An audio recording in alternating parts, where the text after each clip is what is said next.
I modded Cuphead's floor into lava. You can even die in Elder Kettle's house. But the craziest part of all, I actually made Goopy LeGrand hard. It's actually quite difficult to aim at the glob on this little cloud. And there's nowhere to run. I never thought the Chaser would ever be my first purchase. In the end, you gotta do what you gotta do to target the slime. I still couldn't beat him though. So I went to the nearest run and gun to collect more coins. Keep in mind that levels like these won't have an added cloud. However, the floor is still flaming hot, which means that if you stay on the ground too long, you'll soon take damage. Constantly hopping is the only way to make it. Oh yeah, and don't dash while on land. I learned that the hard way. Then I realized I was doing this all very wrong. Can you see what I'm not doing? I'm not shooting! To no surprise, this really helped clear the way and enabled me to grab all 5 coins along the way. Now I can afford the smoke dash. This was a huge help versus Goopy. When he jumped right into my personal space, I could leap outwards, then smoke dash back to my platform. I had mastered what I needed to get past the first phase without taking a hit. But no matter how many times I tried, after he doubled in size, there was no way to avoid the humongous blob in a consistent manner. It's been almost 2 hours and I still haven't beaten the first boss of Cuphead. I had no choice but to seek some help. Chalice! My oh my, does her double jump make it easy to evade Goopy's lunge attacks. And dodging bigger Goopy was actually finally possible by double jumping away then dashing back right as he descends. Don't let this footage fool you though. There were still a few failed attempts before this one, but once I made it to the tombstone, the battle was an instant success, being the easiest of the 3 phases. You fool. No man can kill me. I am no man. We're gonna need Chalice one more time before switching back to the brothers because the onion likes to camp out right where the cloud spawns. I normally try to beat the main game without the DLC when doing these challenges, so this will be the last time I use Chalice on aisle 1. Her double jump is the key to getting past the onion. If you try to fight it, you'll just end up losing. Instead, what you'll want to do is survive as long as you can without firing a single shot. With only 1 or 2 HP remaining, he'll realize you're not a threat, then burrows back underground. This gives the carrot a radish friend during the 3rd phase, which slowly burns alone. Don't be too greedy going for that final kill though. Those orange homing missiles will overwhelm you if not dealt with right away. After a couple losses, I learned my lesson. Discharging homing carrots by shooting diagonally. Then you bait the carrot's laser beams followed by a dash, and thanks to Chalice's abilities, you can jump back to the platform afterwards. Root pack is disassembled. And off to the skies we go. Yeah, aside from the flaming visuals, there's nothing new here. It was nice to have a breather though. Breaks do always fly by faster than the actual work. Speaking of which, I need to interrupt Ribby and Croaks at their place of work on the Ferry Boat Club. This is the first battle where I don't have to worry about being smacked by the actual bosses themselves. These amphibians send projectiles at you that you can properly react to. The fiery fists have a pattern of rising up and down on a loop. Then you can extinguish the fireflies like usual. When the brothers split up to gang up on you from both sides, the planets are a lot more difficult to avoid since you have much less space to work with here, as opposed to a normal playthrough. Thankfully, they sometimes only lob 3 planets at you, bringing you to the end game. Oh man, that is going to take some serious smoke dashing skills. Or you can just get lucky on your second attempt, where they only send out the boring green platforms that do nothing but float across the floor with no hazards. Frogs dissected. Next up is the treetop trouble running gun stage, and I'll be honest, I'm having a hard time explaining these ones without saying, "Oh, hot, hot, hot, hot! Hot, hot, hot, hot, hot, hot!" And I jumped better this time. That's it. You just get good after going through the level a few times while constantly jumping. And have a second life to spare at the end in case you don't want to do it all over again. Anyways, let's douse Cagney with some herbicide. Since this flower has already graced us with platforms, the cloud is not needed here. However, they are not protected from the heat below, which means Mugman doesn't get a break from leg day. Aside from Hilda though, Cagney is the least complicated boss yet. Jumping around doesn't really change anything since the main challenge here is to maneuver left and right. So with much less effort needed here, the plant has been gouged. Hey Mugman, what is blue and not very heavy? Light blue!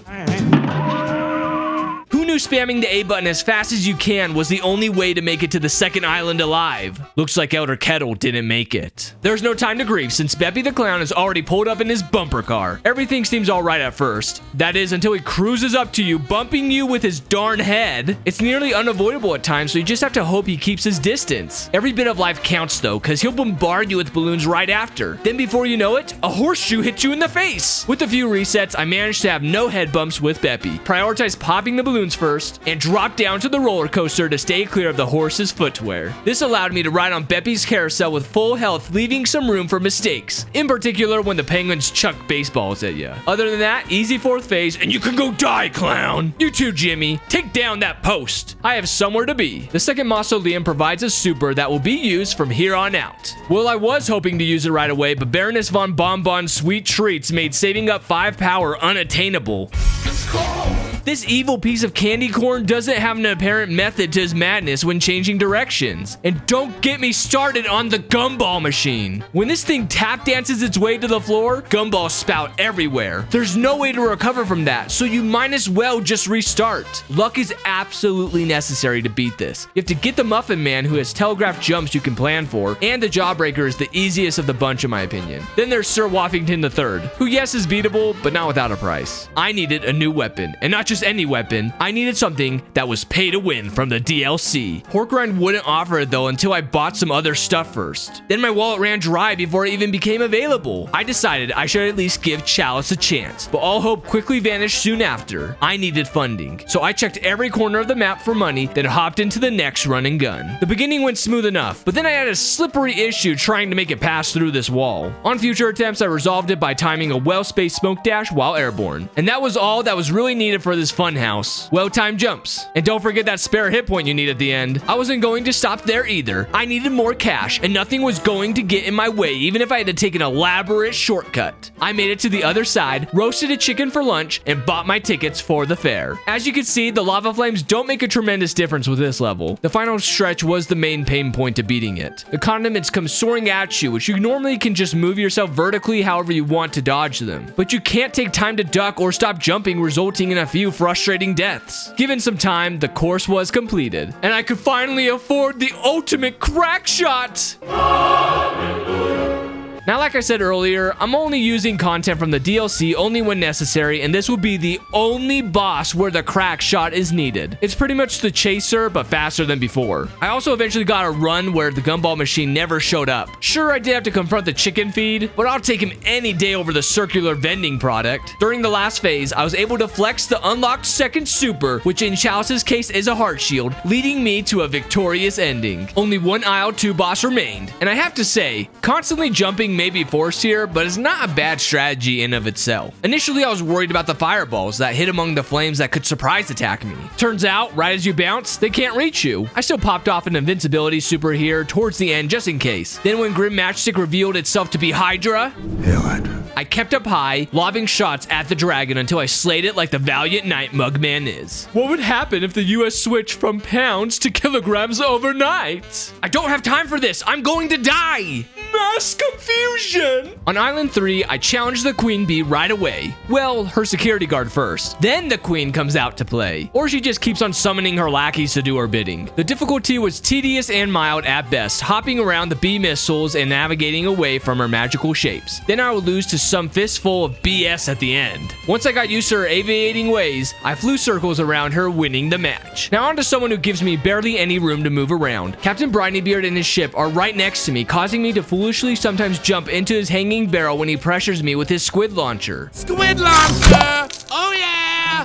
Things like the shark, dogfish, and cannonballs aren't threats anymore, but I have to be aware of where I stand beneath the barrel to influence where it drops, that way I can step aside at the last second. I would save up all of my lives and cards to get past the whale's hyper beam safely, but that wasn't a free pass to winning since orbs of fire and yet again the tethered barrel would be my demise. My starting and only position may have been a hindrance in many ways. However, it did allow an easy use of the spread shot, maximizing the damage every second I fired at the captain. Although if I was ever struck by the barrel or a bullet, I would immediately restart. I believe this was my third time taking on the narwhal. I timed my jumps right as the fire swung at me, then for some reason I sat through the first beam, losing 2 of my hit points. I survived the flames and barrel again, activated my invincibility right when it made its angry face, then won the battle seconds later. Both of the remaining plane levels were now available, so I decided to knock those out real quick. Things went as expected with Cal and Maria, but Dr. Cal surprisingly had a twist that the other aerial bosses did not. When the Doctor busts out his gem, the radical burst burst can't be seen when Cal is flying low. Combine that with the electrical wall forcing you to fly downwards, then you're dead. In the future, I saved the super bomb more for this phase, not to blow up the madman, rather to safely traverse the waves of radiation when it had to go down under. You also get used to it after a few tries, and before you know it, he's easy like all the rest of them, which means it's back to the hard ones. Sally's stage play is quite the nuisance during her first act. She likes to do those twirl kicks right into the center of the stage. On top of that, her parasol can eat her, then drop her right on top of you out of the sky. There is a silver lining though. Once you make it past the first act, you're done. The rest is a cakewalk compared to this annoying first part. That means you don't have to quit and restart if she lands a hit on you early on. And to better your odds, right when the umbrella swallows her up, jump as far as you can, then dash back the second you see her body appear from above. Now for Act 2. I kinda lied here. I think this part can be difficult. Like, how am I supposed to react that fast to the baby? At least the other infants have a 0% chance of throwing a bottle at you, and the robotic rats don't seem to be working here. Just make sure you got an extra life or invincibility hanging around to make it through. Act 3, all of your spread shots are in range, adding up to an insane amount of DPS. And you don't have to worry about the parasol in Act 4. That's too many acts for one play, Sally. Okay, I know I said after Dr. Cal we'd be taking on tougher opponents. Well, guess what? Tom and Jerry fit that bill. Just like every other boss, a few failures later, and I finally got the timing of his catapult figured out. Little did I know I'd have to learn it again in a different way, but I'll get to that in a bit. The cherry bombs were no problem. Throw those at me all day, Werner. Now, the real issue at hand was consistently having 5 cards saved up for the second phase. I got lucky this time, then botched the attempt. To make sure I had invincibility every time, I took on the Perilous Pierre to earn more capital. Standard experience except with more jumping. You've all seen it before. Let's buy the coffee and get back to Werner. Now, remember when I said I'd have to relearn how to dodge the scraps from the catapult? Well, I need to dash through it like this now, since I can't hold both the coffee charm and the smoke dash. One mistake and I pull up retry on the menu. It just felt like I was running into a wall though. I'd go invincible at the right time, but the flamethrower and bottle caps were there waiting for me to be vulnerable again. And I guess below Werner is lava as well. I couldn't progress further playing as Mugman. Chalice, can I have this dance one more time? Oh, double jump, how I've missed you. The way you float through the air, taking only 1 damage during the phase transition, helps me sleep at night. There is still a bumpy road ahead of us, and without the coffee charm, there's no escaping the next couple of hits. Thankfully, Chalice begins each match with 4 hit points as opposed to 3, leaving her with 1 HP remaining as Jerry retreats so Tom can greet us next. The cloud plants you right in front of the cat's face, so go crazy with that spread shot. And don't get lazy thinking you already have it in the bag. Keep your focus and take home that W. All aboard! Only 1 boss left on Inkwell Isle 3. And you can tell we're getting closer to hell with us practically bathing in the flames. First phase goes typical, hanging by the right ledge of the cart. Next stop is my funeral, since the conductor's chin can intercept all of my jumps even when near the edge of the cart. To counter this, I parry the vault-like handles to steer me away from the shaking skull. Then I am in position below the thumbs of their hands as to not take damage from a smackdown. At times, the flying pumpkins can ruin your groove of where you want the cart to be because of the pink bricks they drop, which is why I saved my super for times like those. For the lightning breathers, I beat them the same way as I usually do by camping in each corner with the spread shot. The only thing I had to be careful with was making sure I was short hopping because a full jump would rise just enough to make contact with their faces. We didn't have to worry about that for long though as we reached the head of the train. I could jump as high as I wanted here as long as I paid attention to the falling hazards dropping from the steam engine. With that, we had obtained all of the soul contracts. Did you hear about the cucumber who sold his soul to be pickled? He made a deal with the devil. Dude, what is with you and the dad jokes today? Let's dethrone this king before we all die from cringe. Time to drop through the cloud just right takes us to his first underling. This cigar is actually the toughest part of King Dice's gauntlet that I went through. The middle cloud is useless and the constant jumping can throw off your timing when trying to evade the incoming swirling fireballs. I usually like to go hitless with the first mini boss, but this time I'll take my 3 HP and move on. Next is the rabbit in a magician's hat. I'd consider this to be more difficult than the piece of tobacco, but having spread shot up close is really nice. I was able to smoke dash through the circulating skulls. However, it was my first go round with this guy, so I didn't have the timing right when the playing card symbols descended and I fell into the lava. I'll keep moving forward though. Then this happened. I I guess the crane machine overheated from the lava and flames? Then I was expecting King Dice to cause more trouble because of that big dice head of his. Luckily for me, it doesn't have a hitbox, so I just stood there, aimed, and took fire, becoming the only person to ever beat the casino. Now only the devil remains, the only one who thrives being within the heat. My first attempt gives me the impression that this shouldn't be too bad. I spawn right under his chin, which makes the aiming effortless, then watch him fail to land an attack on me with his slithery ways and goat hooves. I parry the pink bouncy ball right when it appears. Then it's already time for the next phase. I panic a little here with invincibility, not knowing how to properly sidestep away from his skeletal form. Then unfortunately, didn't even make it to the cloud after entering hell. Going through this transition made it inevitably clear that I had to take some damage along the way. If I ever failed to dodge one of his transformations, I restarted, because I needed every ounce of life I could get to make it to the second phase, only to die to a stupid axe. I needed a charm that I don't think I've ever actually used before. I wasn't going to do the last run and gun because I thought I wouldn't need any more money to beat the game. But things have changed. I nab all 5 coins, pass the finish line, and acquire the twin heart. I have never given this item a chance before because I never wanted to sacrifice firepower and thought to myself, get good whenever I was struggling with a boss. Then I found out from the Cuphead wiki that this charm only takes away 10% of your damage output. That's it? What a bargain! Let's see how it goes as I enter the next phase. And yeah, as expected, I lost 3 lives just to even get a shot at taking on what hell had for me. The HP kept withering away though. Was I going to be able to do this?